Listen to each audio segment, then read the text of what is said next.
and darkness was upon the face of the deep. And the Spirit of God moved upon the face of the waters. And God said, "Let there be light." And there was light. And God saw the light, that it was good. Death. This is tremendously important to think about. We put it off. Death is swept under the carpet in our culture. In the hospital, they try to keep you alive as long as possible in utter desperation. They won't tell you that you're going to die. When their relatives have to be informed that it's a hopeless case, they say, "Don't tell this to the patient." And all the relatives come around with hollow grins and say, "Well, you'll be all right in about a month, and then we'll go and have a holiday somewhere and sit by the sea and listen to the birds and whatnot." And the dying person knows that this is mockery. Well, of course, we've made death howl with all kinds of ghouls. We've invented dreadful afterlives. I mean, the Christian version of heaven is as abominable as the Christian version of hell. I mean, nobody wants to be in church forever. Children are absolutely horrified when they hear these hymns which say, "Prostrate before thy throne to lie and gaze on thee." They can't imagine what this imagery means. So the idea of what might happen after death, well, you're going to be faced with your judge, the one who knows all about you. This is Big Papa,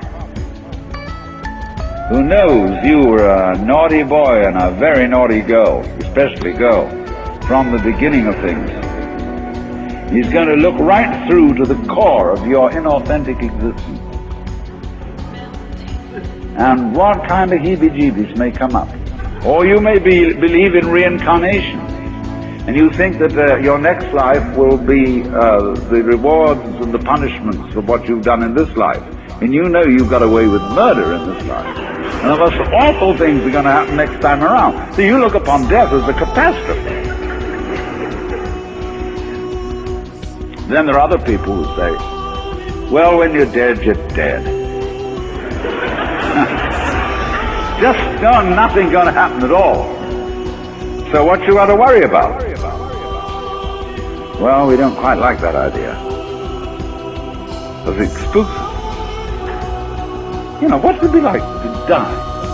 To go to sleep and never wake up? Well, a lot of things it's not going to be like. It's not going to be like being buried alive. It's not going to be like being in the darkness forever. I tell you what, it's going to be like as if you never had existed at all. Not only you, but everything else as well. There was never anything, and there's no one to regret it. And there's no problem. Well, think about that for a while. It's kind of a weird feeling you get when you really think about that. You really imagine just to stop altogether. And you can't even call it stop, because you can't have stop without start. And there wasn't any start. There's just no thing. Well, then when you come to think of it, that's the way it was before you were born. I mean, if you go back in memory as far as you can go, you get to the same place. As you go forward in your anticipation of the future as to what it's going to be like to be dead, then you get these funny ideas that this blankness is the necessary counterpart of what we call being. Now, we all think we're alive, don't we? I mean, we're really here? That there is something called existence? You know, the existentialists, Dasein, thrownness, you know, here we are. But how could you be experiencing that as a reality unless you had once been dead? What gives us any ghost of a notion that we're here, except by contrast with the fact that we once weren't? And later on, won't we? But this thing is a cycle.